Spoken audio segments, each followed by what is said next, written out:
Мемлекет басшысының жұмыс сапары Родина ауылында жалғасты. Бұл Қазақстандағы үздік елді мекендердің бірі. Ауылды көркейтуге атсалысып жүрген кәсіпкер Иван Сауыр. Оның компаниясы былтыр ауыл игілігіне 791 миллион теңге бөлген. Мұндағы Родина агрофирмасының өнімдері халыққа жақсы таныс. Ауыл азаматтарының көбі осы кәсіпорында еңбек етеді.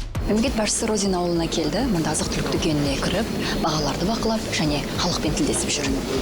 Иә, ауыл азаматтары үшін азық-түлік 50% жеңілдікпен сатылады. Тауарлардың бағасы қолжетімді. Бізде нан 50 теңге, сүтіміз 200 теңге, етіміз 1000-жарымнан 1600 ғана.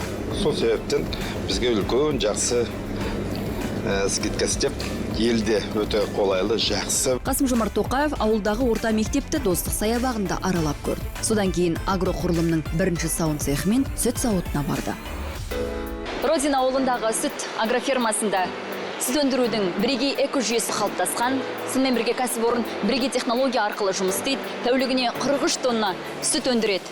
Президент зауыт жұмысшыларымен әңгімелесіп, Родина агрофермасының үлгілі шаруашылық екенін айтып, жүйелі жұмысты одан әрі жалғастыра беруге шақырды. Президент келіп ауылды аралаған кезде кезектен тыс біздің жоспарымызда жоқ, программамызда жоқ.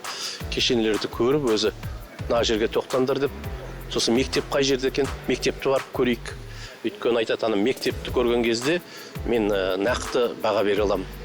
Осы мектептің жаңағы күйі, жаңағы іші, адамдар дұрыс болса, онда толық осы Родина дамып жатқанына сенемдеп, сосын енді айналып барып мектепке бардық. Астанадан көшіп келгенім 6 жыл болды. Осында заводта 3 жыл жұмыс істеймін. Балаларым осы жерде мектепке барады. Балалар тегін мектепте, тамағы, үйірмелерінің бәрі тегін. Айлық Астанада қаланың мен бірдей. Осы Қазақстанда осындай ауылдар көп болса деп ойлаймын.